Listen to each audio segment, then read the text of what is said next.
Big Sky Howdy, and welcome back to another episode of World Bigfoot Radio. You and I on the phone yesterday or the day before was talking about, I brought up how my grandkids asked about it. So I got it out for them when they was over for the holidays. You still got that Bigfoot hair, Grandpa? Like, oh.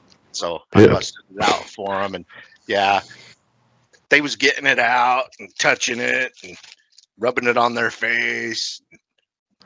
Jeez Louise, that looks like it came out their head or something. That's some long hair there. It came in two separate wads, a giant wad and a smaller wad, and they were probably about, I don't know, maybe 10 feet apart.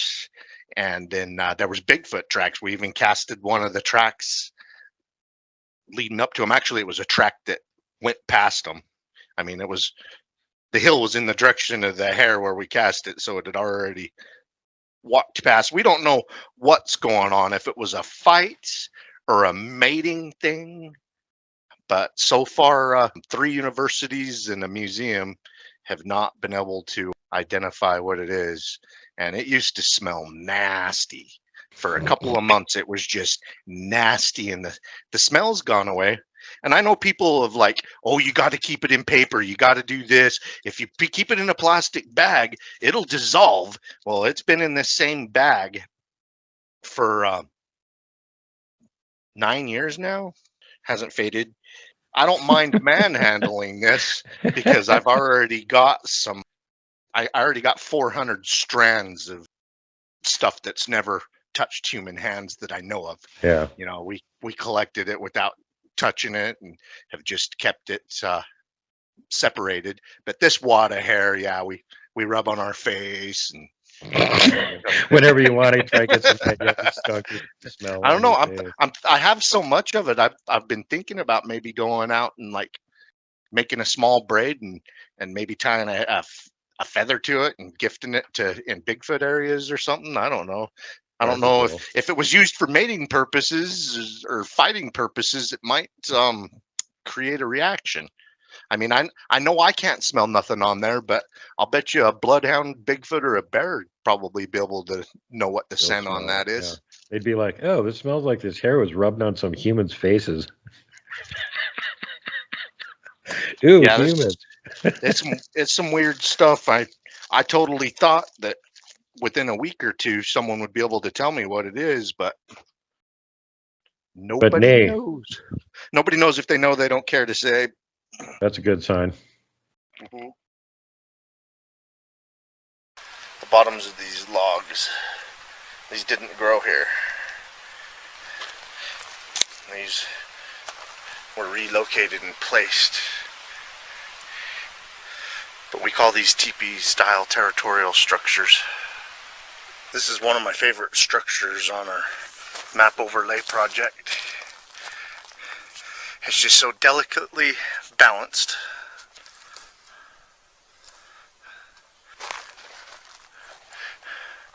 There's one at Bear Wallow that's bigger than this, that's balanced the same way. But look at that, there's no ropes or anything holding it together. There's a branch with it's a hook in it. Heard that vocalization behind us again, Brody. I don't know if you viewers can see it. I thought it was 16.5 inches, but it looks more like a 17-inch footprint that we just found within about 100 yards of a bedding spot, a territorial structure, and spring. That's definitely a larger footprint than any one of us have. I just think it's insane crazy if someone's running around back here barefoot. So we might be on the Squatches again today. Just a few hundred yards after we found the footprints, we found this big old tuft of hair. We don't know what it is, if it's moose or bear or whatever, but we're gonna collect it. We found some more. Well, we might as well collect them both. We found a 17-inch footprint. If that happens to be Bigfoot, maybe it's a 17-incher. Maybe he's an old one with gray running through him. I don't know. The alpha male up here is pretty damn raunchy. Look, there's more hair. It's gray too. There's so much gray through it. That's weird. I've never seen a moose with gray hair, and it just doesn't ever seem that texture. And this time of year, moose have short hair. That moose that we just saw had short hair. Holy hell. It looked like something scalped. Well, we're not sure if this is Bigfoot hair, if we can find an expert to analyze it for us. We've been seeing the juveniles tracks up here the last 3 weeks, 11 inches long. And we think we just found the female. Last week we found the male 17 inches, and I believe this is the female. This is a good 15-inch footprint. You can really see the big toe on the one side. We've been looking for the mamas up here because I'm pretty sure the 17 inches the male, and so we've been wondering where she's at, but yeah, we found a pretty decent one. And there's another one further up that Brody found. After finding the hair, we measured last night. I didn't bring my tape down, all of our backpacking and cleaning up our backpacking camp and stuff. This is a 15-inch long, and at the widest it's about 6 inches long. Footprint, we believe it's the female. The 11-inch footprint led to it. We casted this last night, and we're back down here this morning collecting it. Well, in case anybody hasn't figured it out yet, we're back, and we're here with Kelly Shaw. Hey, it's great to be on World Bigfoot TV, radio. What do you guys call yourselves now? Well, I'm rebranding everything as World Bigfoot Central because I have a whole bunch of playlists, and depending on what I'm doing on the show, depends on which playlist the video shows up on. So it could be if they're just me talking to a guest on Duke Chat. If it's the regular program, that's, World Bigfoot Radio.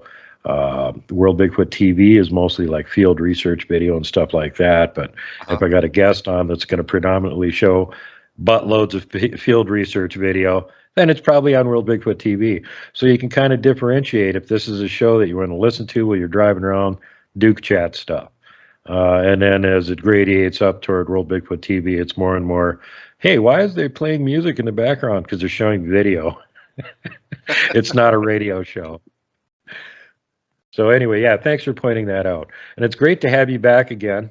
We were just talking here before we started actually rolling everything about how, the paranormal stuff pops up when you're doing Bigfoot research. And you just recently turned out a video where you got some really cool game cam pics like you always do. And one of them, this deer is like making himself star and 6-7 pictures in there. And one of them, he's down in the lower left-hand corner looking the same direction as the game cam. And he kind of cranes his head forward and looks up in this next picture. And it looks like he's looking at a white orb down there. And of course, game cams being stationary and taking the same view in every single picture, I actually went through all of them. And there's no white orb in any of the rest of them. So really cool capture there, Kelly. Yeah, well, I can only show what's on the cameras and don't know where that came from. I don't know if orbs and Bigfoot are related. I just know that I've captured them before in Bigfoot sighting hotspots where the Wasatch Mountains, the Bear River Range mountains meet. For some reason, the game cameras in those Bigfoot sighting hotspots, I've captured orbs on them several times. On the Monte Cristo Mountain, an orb the size of a softball that was flying around in front of that camera for about 10 seconds. Can't explain it, have not been able to replicate it. It drove me crazy. I even brought that camera home and went down into the basement and spent hours trying different things to replicate that orb. And I'm in the basement, and so I'm getting in nooks and crannies and grabbing spider webs and all kinds of stuff. And one thing that I've noticed on my cameras is that IR trigger light that goes off when the camera starts at night, especially, it just makes a strand of web glow. When you got an orb flying around and you've got a video before the orb and after the orb, and there's no orbs in those and there's no strand of web, you're just like, what created that? Yeah, the one with the deer I really like because you could scrub back and forth between the previous and Uh-huh. then the later picture, which were obviously taken a few seconds apart. And in the one, there's no orb, and the deer's in the same position. And the second one, there's the orb, and the deer's looking at it. That's the best part, because otherwise it'd be like, well, maybe it's a little fragment of water got on the lens or something, or some other weird anomaly or anything. But you got the deer right there pointing it out because he's looking at it. That buck is looking at that thing. And that's in a recent Bigfoot sighting place. What got me in there at that particular time to service those game cameras is some guys got a hold of me that had a Bigfoot sighting 2 weeks before. And I'm just barely finding out about it. And it was 2 weeks previous. So I head right down and I'm like, I got game cameras in the area. I'm checking them out. And that's what was on that game camera that was in the area was that orb. And I was really excited about where their Bigfoot sighting was. They just gave a generality. They said it was near Mink Creek, and I'm like, which Mink Creek? There's two of them in Idaho, and I'm thinking it's the one out by Pocatello where the famous video that was all over the news several years ago. So I'm thinking it's that place, and they're like, no, the other one, and I'm like, oh, the other one. The other one is where there's some aggressive Bigfoot sightings. There's some mountaintop springs there, and it's on a place called Midnight Mountain. And I know people get upset that I give away the location, but I mean, this is a gigantic mountain. But there's several aggressive Bigfoot sightings. There was a cop. He was off duty and he did not come forward with this report until he retired because he didn't want it to affect his career. Unfortunately, that's how it was back then. I think people are a lot more accepting of these reports than they used to be. He got stuck back there in his small two-wheel drive truck, and started digging out. And he decided, I'm just going to camp in the cab of my truck and I'll get out of the snow in the morning.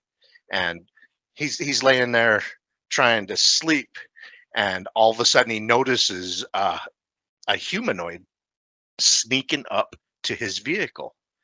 And as it got closer, and he had a really good moon going on, and you know how it is when you got snow on the ground, it really lights stuff up. Yep. He realized it was a giant hairy creature, a Bigfoot.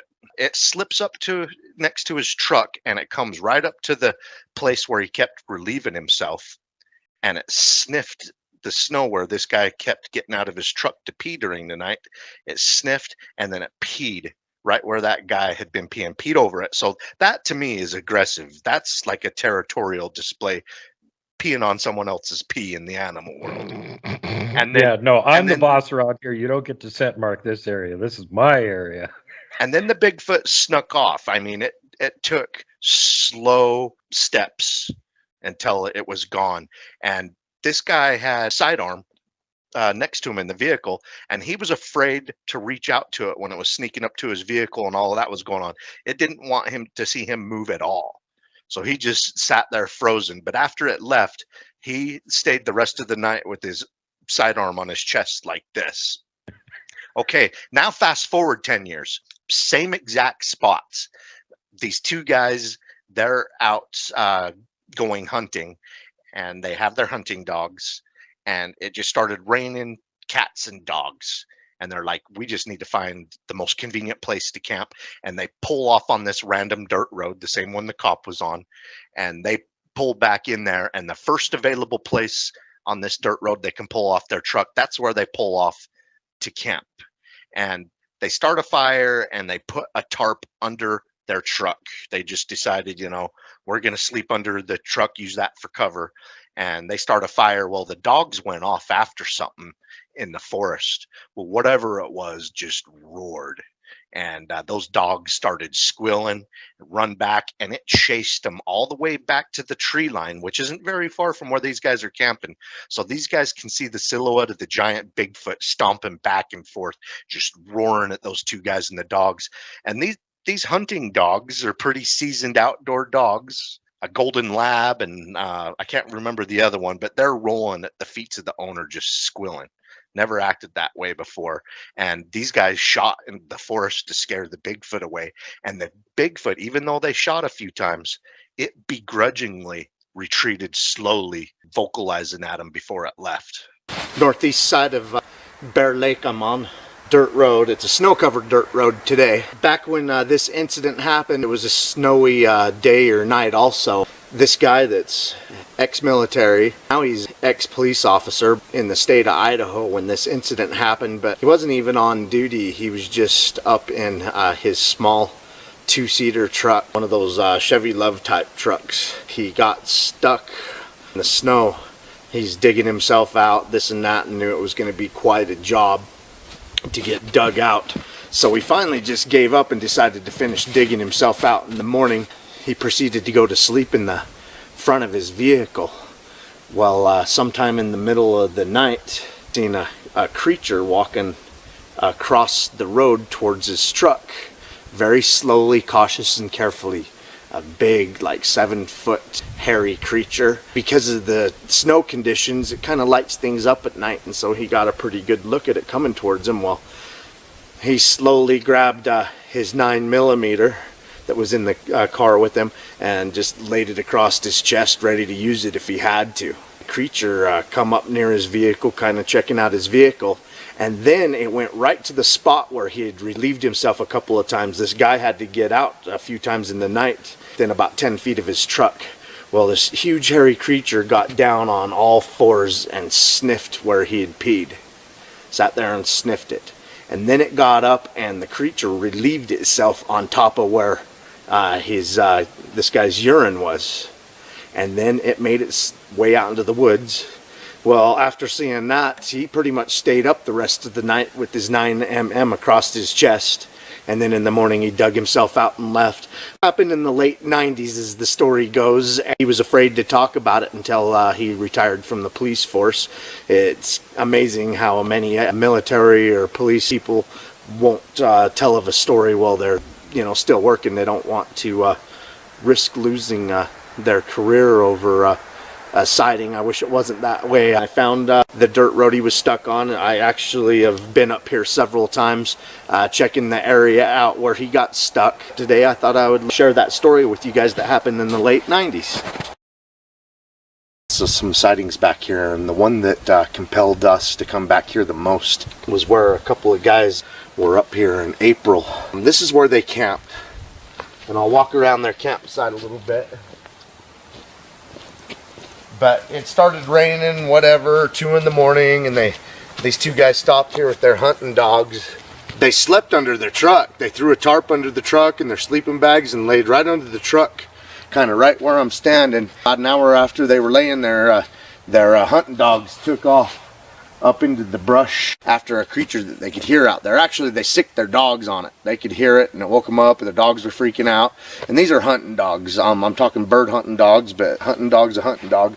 They sicked their dogs on the creature out there. Well, it started growling and roaring and screaming, and it chased the dogs right back to them. Their 2 dogs that they'd never seen scared before were rolling around at their feet. They shot a bunch of shots up in the forest because it charged right to the tree line, right out of their eyesight, but they could see the shadow of this Bigfoot creature. They drove it off, shooting and stuff, and then their dog sat and whimpered the rest of the night. They made a campfire. They didn't have a campfire at that point in time, and Jenny and I have been to this area quite a bit, and what compels us to come back is the physical evidence that we found that backs up their story. And I'm going to start right inside their campsite. We found a territorial grove of aspens that have snap-offs anywhere from 7 to 10 feet. Some of them are even 12 feet up. It took a big creature to jump up and snap these massive aspens off. I've been watching this location for several seasons now, and this is a kind of a territorial marker, these snap-offs. And this one isn't that impressive. I mean, it's a good 8 feet up there. It's only 2.5 inches in diameter. I mean, you try jumping up on an aspen and snapping it off that far. But you say it's a coincidence, it's the weather, blah blah blah, this and that, but just look, it was ripped off up there.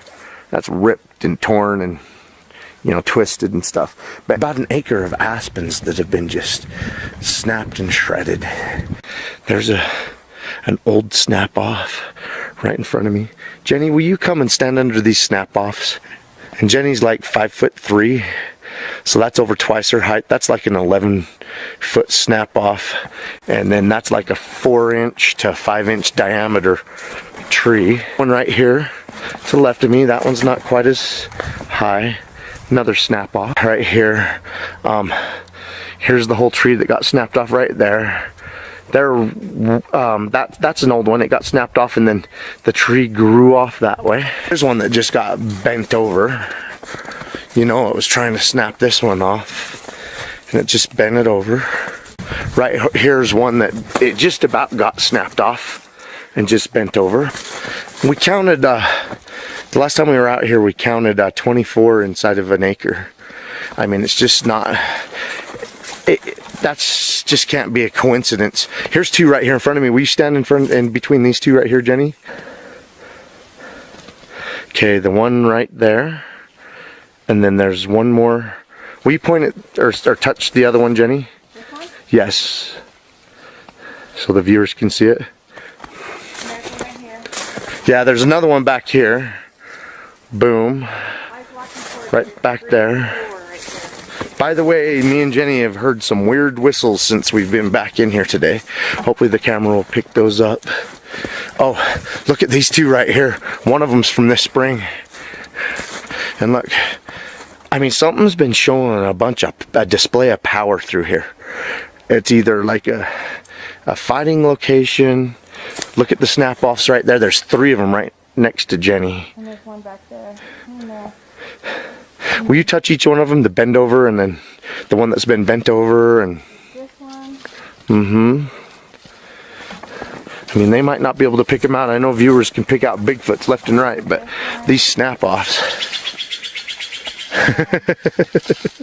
scared me. I wonder if there's something up on the hillside right there. That one right back in there. Oh yeah, that one too. And this one's been bent over. Look, this one's been torn over. I mean, something comes through here like every spring or every other spring. There's a whole history of them here. Look at those two right there that Jenny's walking under. And this one still has leaves. We've been watching this place for a while. There's 2 more back here. And oh, there's one back there by the pine tree. And I'm sure we're not going to be able to find them all for you guys. This territorial grove of snap-offs. But now you see why the guys and their dogs got harassed. You know, Bigfoot's like, oh, people are a lot like us. Why don't they understand this is my place? I marked this off. They got to come in and do their special Bigfoot juju to win this place for me, and they didn't. So he come in and ran them off. Tried to anyway. They still finished out the night. They're pretty brave guys. At least they said they did. See that snap off right there? I mean, you guys, I don't know if you guys are seeing what we're seeing, but there's a bunch of destruction where they've been pulled over to the side, snapped off, and these are like twisted, ripped snapped offs. There's a path that goes clear back up into there where they're all just ripped off. Yeah, we followed that path before too. But yeah, there's a path that goes that way. There's a bunch of them. There's a spring not too far from here, and I think this territorial grove is claiming the spring and all the animals that come and going forth from it. And then there's a spring here called Strawberry Springs, and it's called Strawberry Spring for a reason. It's because the strawberries grow here. As a child and stuff, you know, I read books about some of the researchers back then thinking that the Bigfoot, you know, snapped these things off as high as they can reach and as big as they can break. You know, it's like a territorial display of size and strength, you know. And you can tell, you know, these have been ripped off at the top, whether weather related or not. I know weather can cause these snap-offs, but these guys have a protection of a grove to help protect against the wind. And then aspens are the masters at losing their leaves first and gaining them last, so that snow load rarely plays a role in them breaking. But what's weird about this area where these guys had a Bigfoot sighting is it's about an acre of these snap-offs. You know, like 18 of them, and I'll walk through this territorial grove of aspens. That's what I think it might be if these Bigfoot sightings, you know, really did happen like these individuals claiming this area to the Bigfoot. Marked these with all the snap-offs, showing females and rival males how big and strong I am. You know, that one's about 10 feet up in the air. And we've been keeping an eye on this grove the last 6 years. You know, we investigated these reports like 6 years ago, and you know, and then when we come into this area and in just one small place in exactly where the sighting happened, you know, maybe the Bigfoot claims this area for a place that it wants to sleep safely. I don't know. But for the aggressiveness it showed towards the hunters, the retired police officer's sighting that's about, I don't know, less than a half a mile that direction. His encounter was not an aggressive one, but I'll give you that sighting report later. His was non-aggressive. He also didn't have a dog chasing after it. I think the dog's going out into the forest after it is what set it off, you know. Everything, no matter how gentle an animal is, it's going to defend itself. Here's a couple more snap-offs. You know, when we come back here 6 years ago, there's been a couple of years we come back here and we find these freshly made. And so some of them we know weren't weather related because, you know, we live in these parts. We don't live very far from here, from the Bear Lake area.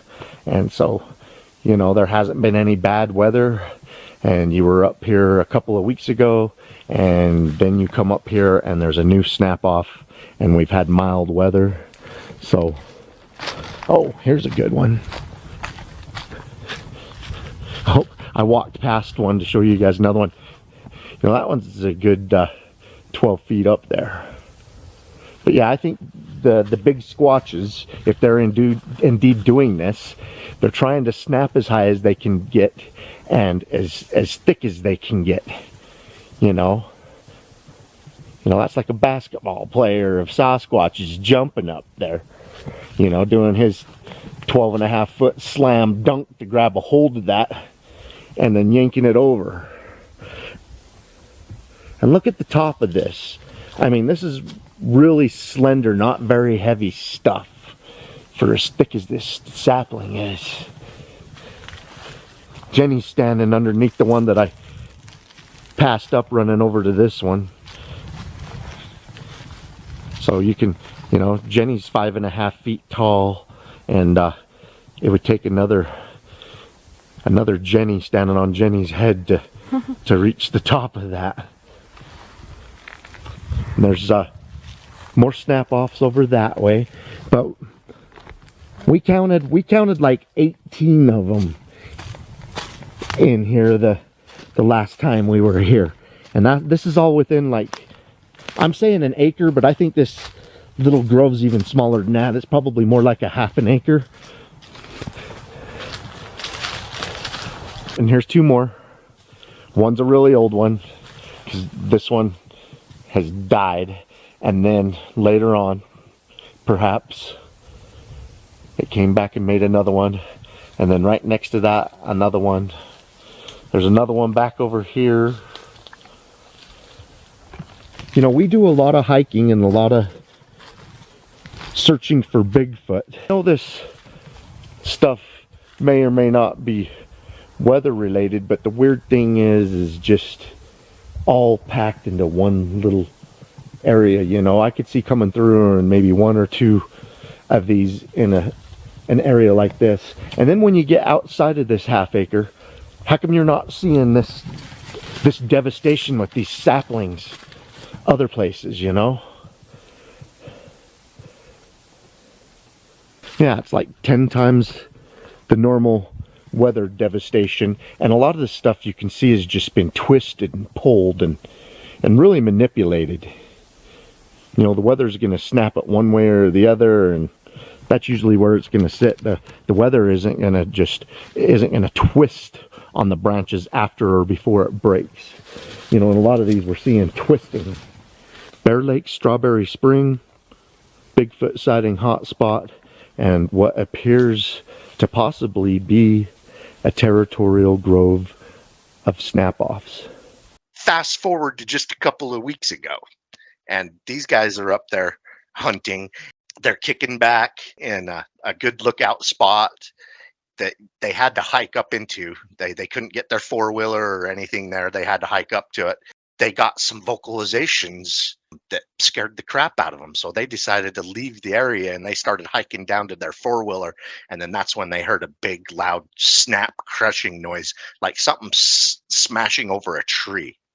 And it got their attention, and they turned. There was a Bigfoot standing there glaring at them. 8.5 feet tall. It's the one that keeps on getting, the aggressive one that keeps getting described in the area. And it just stood there glaring at them.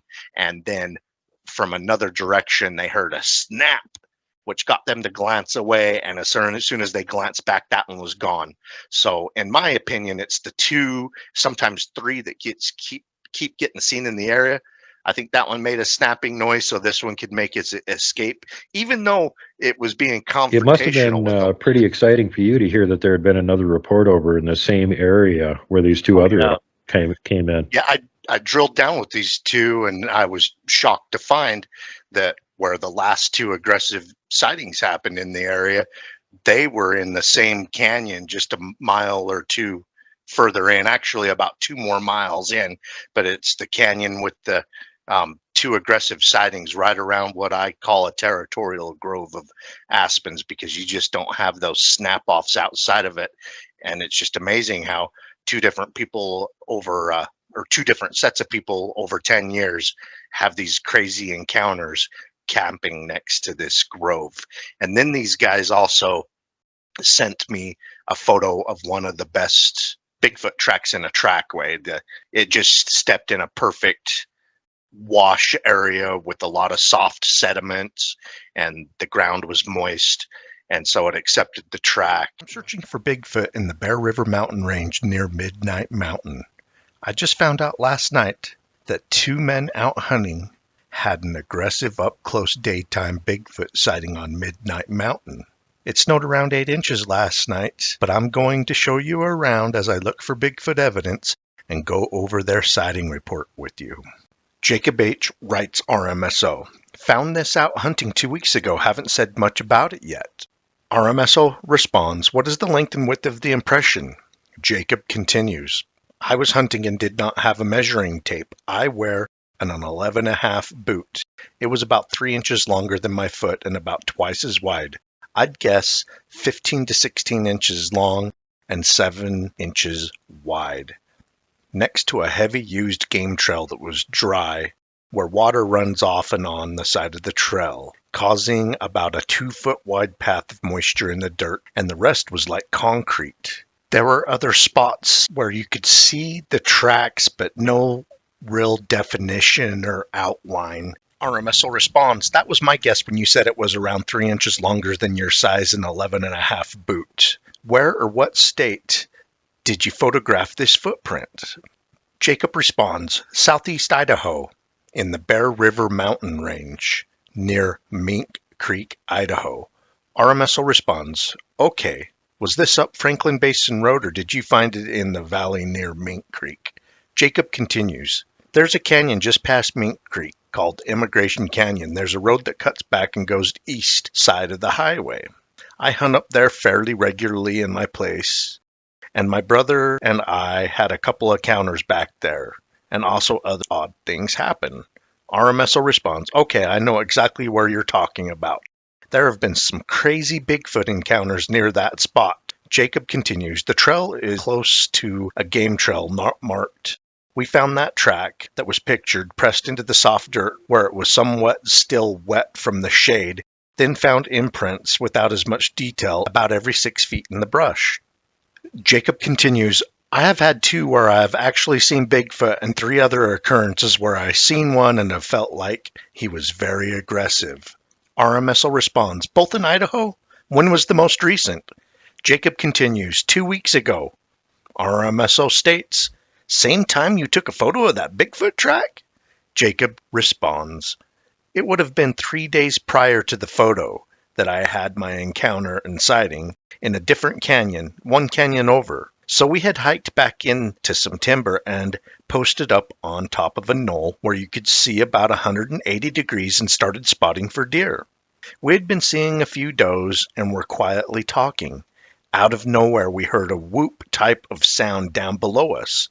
We were caught off guard by the noise, but didn't think much about it. We got back to spotting for deer, and my brother said to look toward the center of the valley about 500 to 600 yards from us. There was a silvery orb floating, moving back and forth slowly, then would stop for a minute, then would start to move slowly down again until it landed in the trees where we lost sight of it. I made the comment that the woot that we heard earlier was Bigfoot, more so just teasing my brother about it, not truly believing it. So he, in fun, made a really loud whoop sound that echoed in the valley, and almost instantly below us again, the whoop answered back. Scared the crap out of us, so we got our stuff packed up as fast as possible and started to leave. Then we heard a loud crash off to the side of us, a tree falling, crashing to the ground. So we started to push through the brush and got to a clearing. We were heading back to our four-wheeler, and as soon as we stepped into a clearing maybe 20 yards across on the other side, a big figure was standing there in the buckbrush, up to his knees. It just looked at us. It looked irritated that we were there. We both had pistols in our hands just in case it came at us. Then another crash on our left, and we both looked, and when we turned back, it was gone. We both then ran as fast as we could back to the four-wheeler. It was a mile away or so, and haven't been back there since. Hope that this made sense. I'm messaging you from my phone. RMSO responds, were you guys able to estimate the creature's height or width? Jacob responds, the track was a mile apart from the sighting. I would guess the creature was 8.5 feet tall, maybe a bit more. Buckbrush was up to its knees and close to chest height for us. He was super thick, hard to say. I'm not the best guesser from judging elk. I'd say 475 to 550 pounds. Sounds crazy that I say that. RMSO responds, amazing, right in the area some very aggressive encounters have taken place in the past too. We do look around your sighting report area often because of the history of them in that area. Can't get to each and every one, but we do know that the Bigfoot you saw and possibly his traveling companion start heading south through the Bear River mountain range into the Wasatch Mountain range this time every year. We track their movements with sighting reports and the tracks they leave behind. In 2020, one of the two was filmed in the sink. We tracked it to Beaver Mountain, and then they were spotted in Franklin Basin. Then 4 weeks later, a guy come face to face with both of them on Monte Cristo. As rare as these creatures are, I do believe they are the same ones that keep getting spotted and encountered there. Trying to figure out what one of the two you saw. What color was he? Was he balding on top of his head or not? Jacob responds, he was very dark in color, but almost looked like he had a red tint to him as well. Not sure what color you'd call it, a dark reddish brown I'd guess. Hair seemed thin on the arms, but main body seemed thicker. If I had to guess, I'd say Mel had definite chest definition. Head didn't look way thin, face was bare but was framed in pretty good. Never saw back of its head. RMSO responds, a person that saw one about same height south of there said it had a pissed off look on its face. Another person that saw one November of last year south of yours also said it had a serious look on its face and never changed face expression the whole time. Jacob responds, that's how this was. RMSO continues, the guy that came face to face with the two of them on Monte Cristo stated both male, both around 8'6", and one was dark brown or black with graying. It was thick around the waist and was balding on the head. The one that it was with was dark brown, close to black, and had a thinner waist, better shape, as if younger. The older one stepped in front of the younger one, as if in protection, putting itself between it and the witness. The witness had a sidearm drawn, although did not point it at the creatures. The way the encounter ended, it seems they know what he had in his hand. Jacob responds, this one had a thinner waist for sure. We never pointed at it either. We didn't want to seem aggressive. That makes sense then. The one smashing tree off to the side was probably the big one, older one that is. RMSO responds, yeah, and he is protective and acts like he'd rather be the one shot or harmed over the younger one. Let me know if you see or hear anything else. Those two that travel together, one leaves tracks around 14 to 15 inches in length. The other one is a little bigger, leaves 16 to 17 inches in length. The way your sighting ended sounded like you had two of them there, but just saw the one. The Bigfoot they described is what people have been seeing that time of year, every year, the last 3 years in a row. It seems like in late fall, early winter, people are seeing it there. And it's usually during hunting season when I feel like the Bigfoot are kind of getting pushed around a little bit. More people are off trail in the woods, bushwhacking, and I think it causes them to move around and get outside of their game and get spotted a little bit more often. I do believe that these last two guys that saw this Bigfoot, though, it made that noise and confronted them on purpose, just, letting them know, hey, this is my canyon. And it worked. They left the area and they started started hunting the next canyon over. So its little intimidation thing got them to leave and not want to come back. And then they got a hold of me and it's like, hey, this happened to us. I usually take these Bigfoot sightings with a grain of salt, but these guys had the footprint evidence, and it happened in a place where there's other Bigfoot sightings. So this is actually, if I remember right, I was on the phone talking to you when you were driving up there. Yes, you were. And yeah, you were excited. You were. Super excited. I didn't realize it until I got home. I have an overhead speaker phone in my truck when I'm driving around. So you were like talking into the cab of the truck. Well, I had my dash cam rolling. So all that's recorded. I was like, I'm going to ask Duke permission to scrub through this and scrub out all the F words and stuff. And maybe I can put out a video of us having a discussion while I was on a expedition. Oh yeah, I get to be on one of your road drive discussion videos. Hell yeah, man. Count me in. Sounds like you're in the seat next to me, but you were on the speakerphone. I was driving in some crappy snow, sleet stuff too. Oh man, I love it when stuff like that happens. So I got a friend up in Alaska. He's not really a Bigfooter, and he's up there moose hunting. And he calls me from his hunting shack. He says, "We finally got a signal. We're here at the hunting shack. We can kind of get a signal here. I figured I'd let you know. I found a bunch of Bigfoot tracks today." And I'm like, "Really?" And he's like, "Yeah, like a lot." And I go, how long is your tag for your moose hunt good for? Do you have enough time to like film some of it? And he's like, yeah, we were actually thinking about that. The guy that's with me is into Bigfoot too. So we're going to take tomorrow off and just go over and film all these tracks we found. Dude, they after a while, they just got bored and quit doing it because there were so many tracks and trackways. It was absolutely ridiculous. And you probably I saw their video. The second video he turned out about a year later where it was Land of the Midnight Sun, and it was like almost midnight, and they were filming them in the water there. That was near the same area, but a year later. That's the one I saw. Yeah, and there were some spectacular tracks in that one too. And both of them, there was an interesting anomaly where there were big, fresh bear prints going through the area where the Sasquatch are leaving all the tracks. And both times, what appeared to be the tracks of an alpha male started following the bear. So apparently they weren't down with the bear being in the area. They were either scooting them out or they were getting a free meal off them, one or the other. They're in an area where the bears are huge. British Columbia has some of the biggest bears. Well, this is Alaska we're talking about. The bears are gigantic up there. Yeah, so are the Sasquatch. Yeah, the further north you get, for some reason, the mammals get bigger and more aggressive. There's an actual natural law for that. I can't think of what the name of it is. Sasquatch cites it all the time.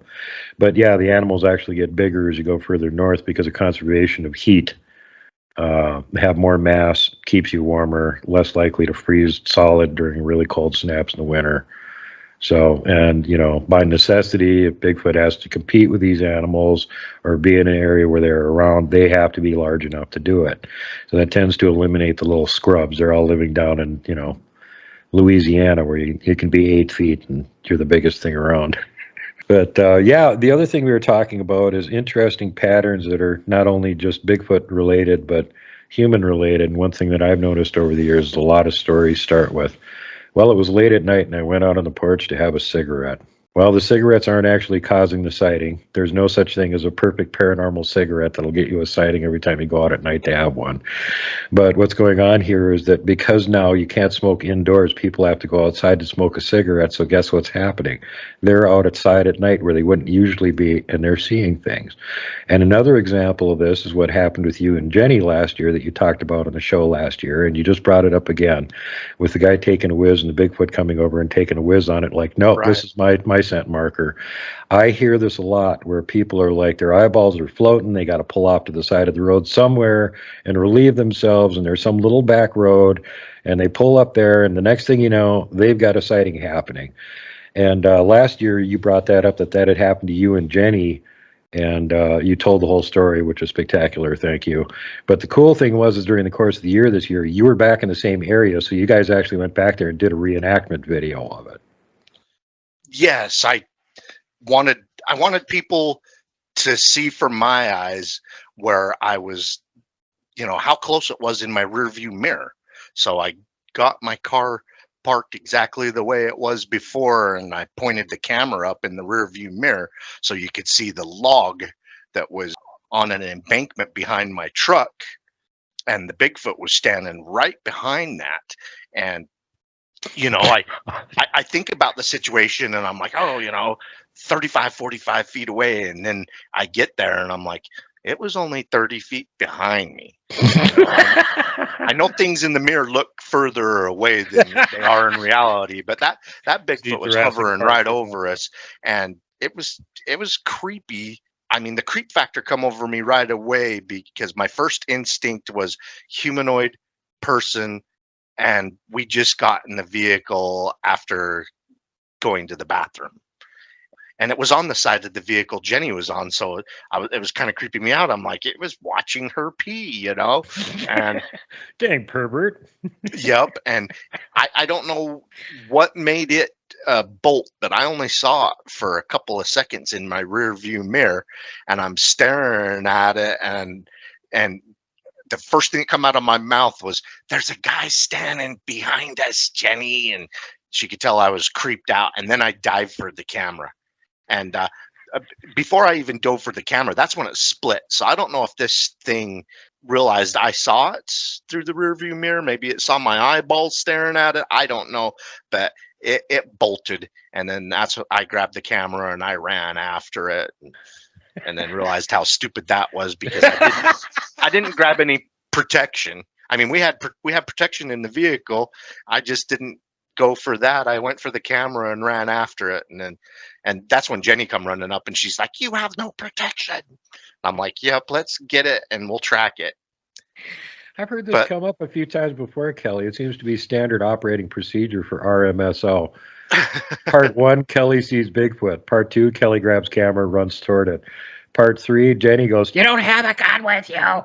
Part 4, Jenny grabs a gun or bear spray and runs behind Kelly, trying to catch up to him as he's running toward the Bigfoot with his camera. There's fight or flight, and I'm just too stupid to have either. I just grab the camera and go after it. But Jenny has flight. We had a bear come up within like 10 feet behind us one evening. We were trekking around our camp during a full moon. We had our 2 kids. I mean, they're adults and moved on, but they were like 10 and 12 years old at the time, Hunter and Kelsey. And they were hiking around with us, and we get in this wash, and me and Jenny's like, "Oh my gosh, bear tracks. Wow, those look fresh. Wow, these look fresh. Oh my gosh, look, it pooped right here. Oh, wow, fresh." And then we do this big circle, and I can see our encampment coming up. It's just in view, and I hear a scraping noise behind us, and I flip around. There's this large male black bear following us. So I don't know how long he's been following us. It's if he was standing there watching us like, "Oh, fresh tracks, fresh poop," but it's right behind us.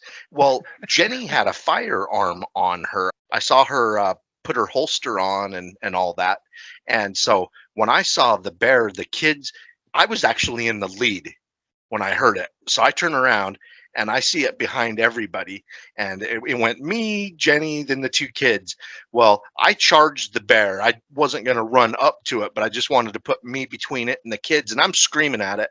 My nuts are this big only because I know Jenny's got a 45 on her. Yeah. And so I get between it and the kids, and I'm yelling at it. And I look out of the corner of my eye expecting to see Jenny draw on her firearm, and she's running back to camp. The only person with the firearm, I'm like, and I scream at her, I'm like, Jenny, you have the gun. And she's like, whoop, whoop, whoop. And she's got it drawn. In that split 2 seconds, the bear decided it didn't want anything to do with us, and it split. But now I'm like, oh, if shit goes down, it's just going to be me because Jenny's going away. Now you know how reliable your backup is. She'll realize down the road that she's got a firearm, and she'll come back and help me. But If you're still alive at that point. but at least she has a reflexive action, and just instead of standing there frozen with fear, she runs away and I run towards. But if our kids hadn't have been with us, I wouldn't have charged it like that. I would have I just would have stayed right where I was at and stood my ground. And I charged and got between them and the kids. They're adults now and can take care of themselves, so I probably won't do it now. No, we had one of those scares when I was camping with the Boggy Creek monster, Keith Crabtree, and it was about an hour into dark, and we got no campfire because there was a burning ban on. So it's not only cold, but it's dark. And we got just enough sky clear with a little bit of stars that you can kind of see something. And there's something down by the river, and it's coming toward camp, and he sees eyes. And he goes, "There's a bear down there." Oh, I'm kind of doubting that, but just in case he actually successfully identified what it is that he's looking at, I go, "Get a flashlight on it."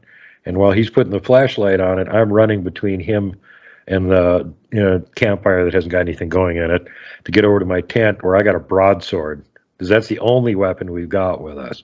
So I'm about to fight a friggin' bear with a broadsword, so it can't get to Keith, because it's going to take Keith about a minute and a half to hobble over to his truck and get in it while I'm holding the bear off with my broadsword. So by the time I get the broadsword and I turn around, he goes, "Oh, false alert, it's just a deer." And I'm like, "Can't you tell the difference between a deer and a bear?" Well, all he could see was just eyes, and they were big, and so he figured it was a bear. He doesn't realize how big deer are up here. And like, no, the bear's eyes would be like 4 feet off the ground at least, Keith. Come on now.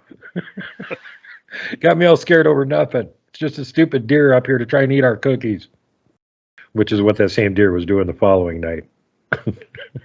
Was in camp eating our cookies. I thought it was raccoons or something rummaging through all the trash and bags and stuff we had in camp. Because I could hear it going through every single bag. And I'm like, this cannot be a Bigfoot. No Bigfoot is this inept and clumsy and loud. And we're way the hell too high up for it to be a raccoon. What the hell is doing this? And I finally get out of the tent, and there's this deer, and it's like sticking its nose into every bag, looking for anything edible. It figured out how to open up the container of cookies in the one bag, and it's busy eating all the cookies. And I'm like, get the hell out of camp, you bastard.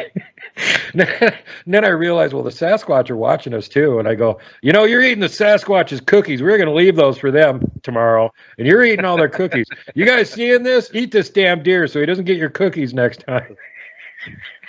But the deer didn't listen. I bet he won't be back here next year. But yeah, as far as the weird paranormal stuff accompanying the Bigfoot stuff, that comes up a lot. You get places where they're just traveling through or something like that. You never seem to get any of that. And the one area, well, actually the both areas, my best areas, are really, really active. But we've never gotten an orb or anything like that in those areas. Mm-hmm. So, I think there could be some kind of a connection between the orbs and the Bigfoot. Some people absolutely think there are. But from the observation I've seen, there doesn't seem to be much of one. Because we've seen plenty of Bigfoot and got them on video, but we haven't seen any orbs or anything. We've seen all kinds of other weird stuff, but, no orbs or anything like that. Robin tells me in clip 405, which I'm still doing breakdowns of, that I actually caught a portal either in the process of opening or closing, because you could see the concentric circles in the air and a little ball of light in the center of it. and that's where all these other cryptids are hanging around and stuff. But out of all the years I've been out there doing it, that's the first thing I've ever caught on camera that I can point to and go, that's probably paranormal. And you've gotten orbs a couple times already. I've never gotten one. It's not something that's never considered Bigfoot to be paranormal, although I have to keep an open mind because nobody has a body that we know of. I mean, I'm not going to go down that rabbit hole. There may be bodies, but you know, I have to keep an open mind why people aren't able to catch up and capture one of these. I feel like it's my duty to show what's on those cameras, even though I don't think it's related. I'm not going to keep it from the public. It's like, hey, this is what was on our cameras. Make your own decision. And we also find ourselves in the Uinta Basin and around Skinwalker territory, and Skinwalker Ranch is famous, and Indian Canyon near Skinwalker Ranch. Those are famous for orbs of energy, fire, lightning balls, all that. And so it's kind of amazing that I've captured some of that on camera in those areas.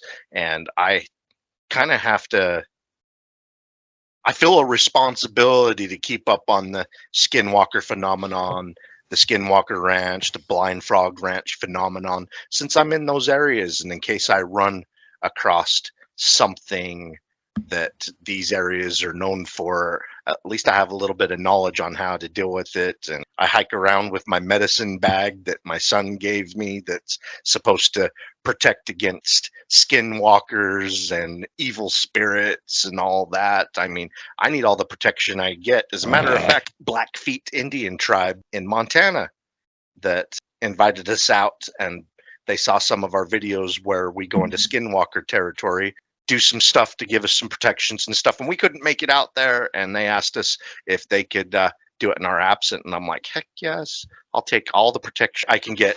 I want to run into Bigfoot. I want to get a photograph. I want to get a good video of Bigfoot, but I don't want to become his pet, and I definitely don't ever want to run into a skinwalker if those things are real. Yeah, I pretty much agree with that assessment of that situation. Those are negative, nasty things, and that's one thing. A lot of the natives are very careful about what they tell you about certain cryptids. They may know all about them, but they're not necessarily going to tell you about it.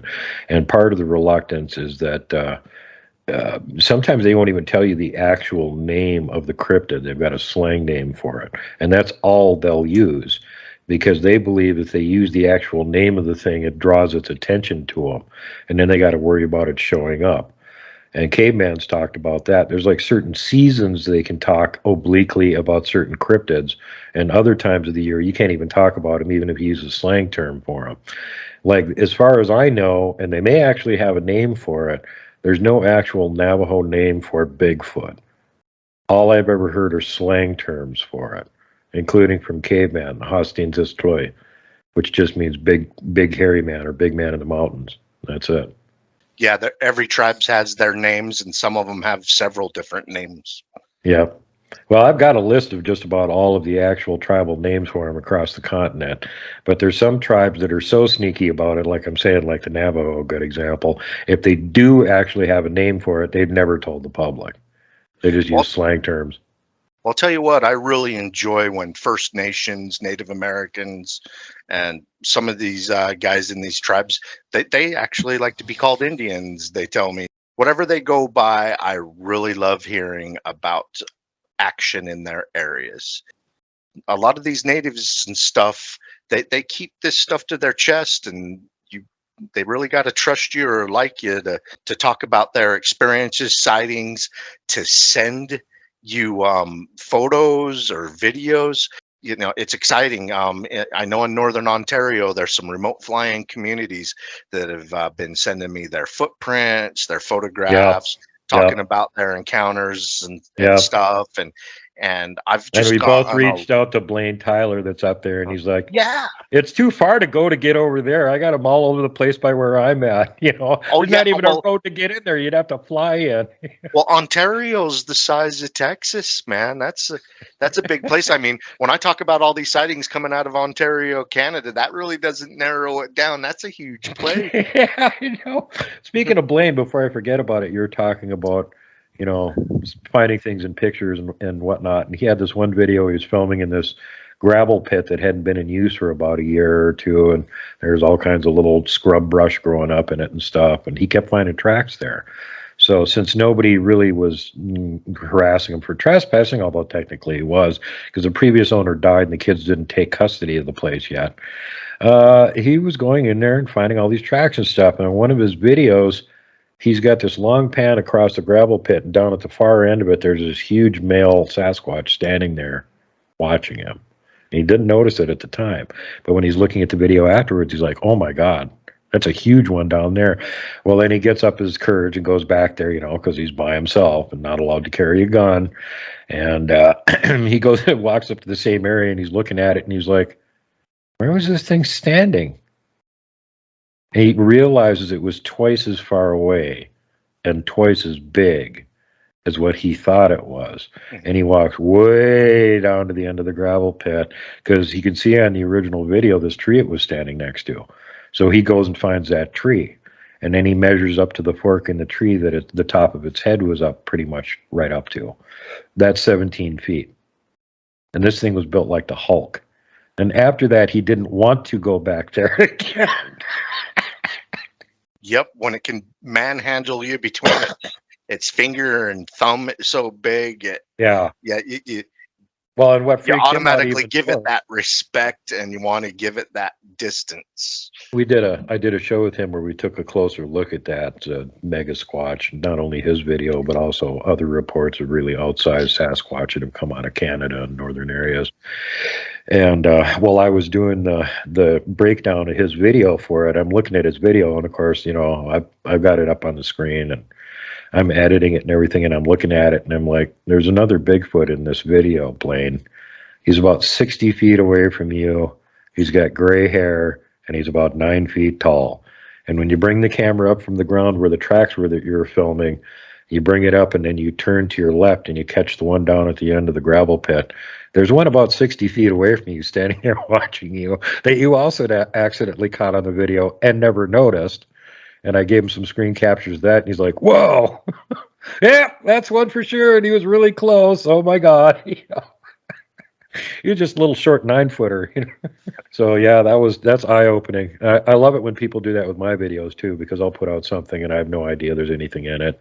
And somebody will look at it and go, Duke, timestamp, blah, blah, blah, upper corner. And I'll go back and look at it and go, oh my God, how did I miss that? Thank you so much. Oh, amazing and observant fan who actually pays attention. Well, I'll see stuff during editing, and I'll be like, okay, it's really hard to see. It's over here. Or sometimes it's easy to see. I'll save it. I will be like, I'm not going to make a big deal out of it until viewers do. And once they start making a big deal out of it, maybe I'll do a breakdown of it if it's worth it, you know? Yeah. But it's really neat. And there's a lot of people out there that will notice things that I don't see in editing. And some of these Bigfoot videos, especially the hiking ones, I go through the footage like 5, sometimes 8 times before it's actually put together to my satisfaction and put it out there. And so I'm shocked when these people will see something that I didn't see after going through it 8 times. Of course, after a couple of times, I'm like a glazed over zombie eyes and stuff. And, you know, by that point, I'm just listening and making sure the audio is okay. And so, yeah, it's pretty neat. Some of these people that can find things in your videos that you miss during editing. I found things in my video due to people interrupting me while I was editing them twice now. I'm right in the middle of a piece of video. They call me. I just pause it. I'm talking to them. And while I'm talking to them, I'm looking at that paused frame, because that's what's on the screen. And I'm like, oh my God, there's one right there. If I hadn't been forced by like them fortuitously calling me at the right moment to stare at the screen for the last 20 minutes, I would have never noticed, because they're that damn good at hiding. And another one, and I wish I could remember whose name it is. I'll give him due credit when I actually put out the breakdown video, because I'm going to do one on cloaking and blending that have been caught on video and give everybody examples. But apparently I caught one 2 springs ago, and the video ended up going out and several thousand views on it.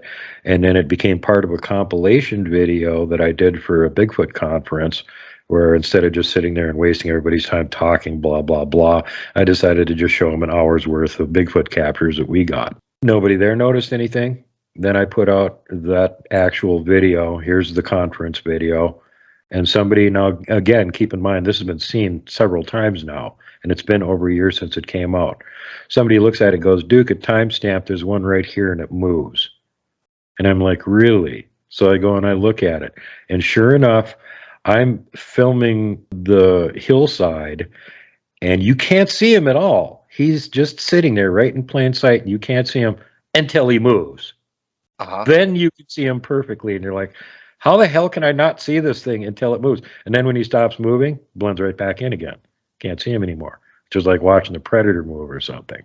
And the only reason I got that shot is because I was filming over Mike's head. You can see the top of his baseball cap at the bottom of the frame on the video. And the subject on the far side of him probably thought I was filming Mike, but I wasn't. I was filming over his head.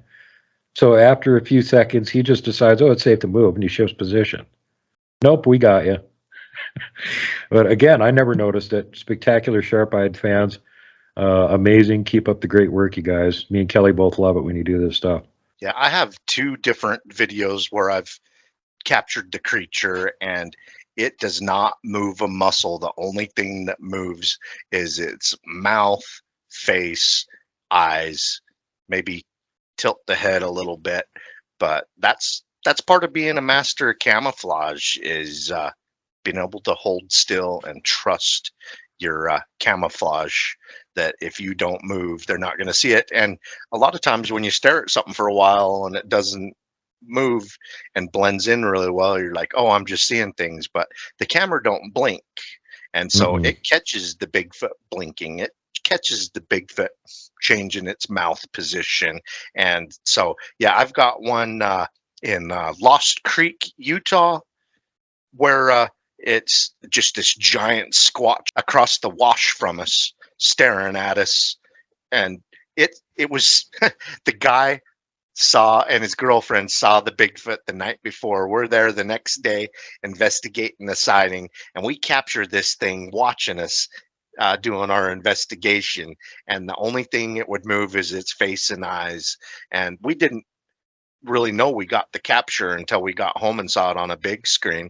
And so we was right back there another week later trying to figure out where it was standing and replicate the conditions. We even showed up the same time of day, so we'd have the same type of lighting, and we couldn't find anything where it was standing the next time. We're up here looking for evidence of a Bigfoot sighting that just happened recently this week. A couple days ago.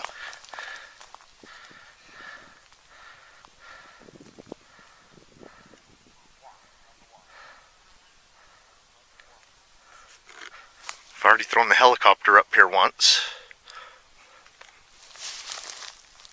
I don't know if I did a 360 up here. I probably should have.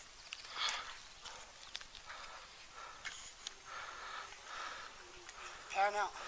Let him check out that. Just a second, I'm zooming in on a dark spot that I see across the way.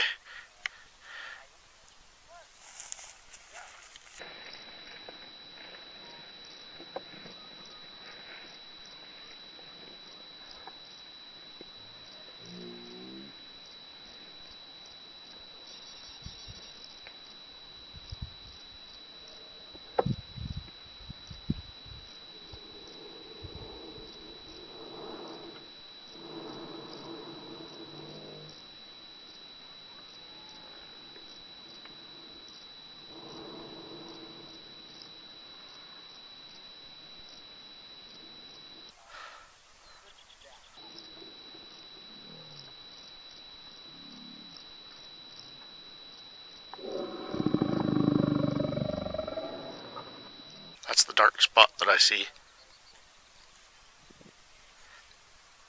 It's worth zooming in on. kind of stands out from the shadows.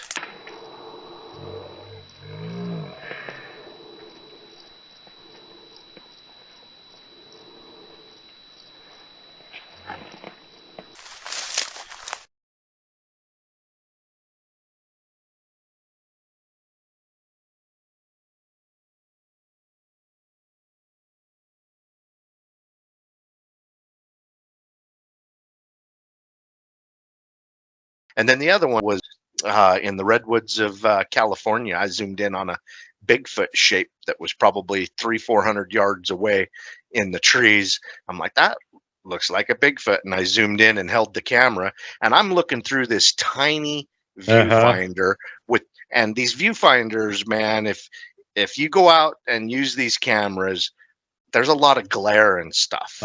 So you have to have some type of skill just to get it in the frame of the camera and hold the camera still from that far away and zoom in. And I got home and started checking it out, and I'm like, yep, it's changing facial expressions. It's even moving its head a little bit like this and that as it's changing facial expressions. But at the time, it held so still that I'm like, oh, it's just got to be an illusion of light so far away. But yeah, I zoom in on that camera, and then I get it on a big screen, and yeah, the proof's in the pudding. So that's twice that I've captured a Bigfoot on camera that the only thing you can see really moving is its head a little bit and its face. So make sure that you're kind to everyone. Safety first, last, and always. Pay it forward. Don't be mean to people if you don't have to be. Don't flip off the mountain giant. Don't poke Dogman with a stick. Don't punt the puckwudgie. And for God's sake, whatever you do, do not hug the Wookiee.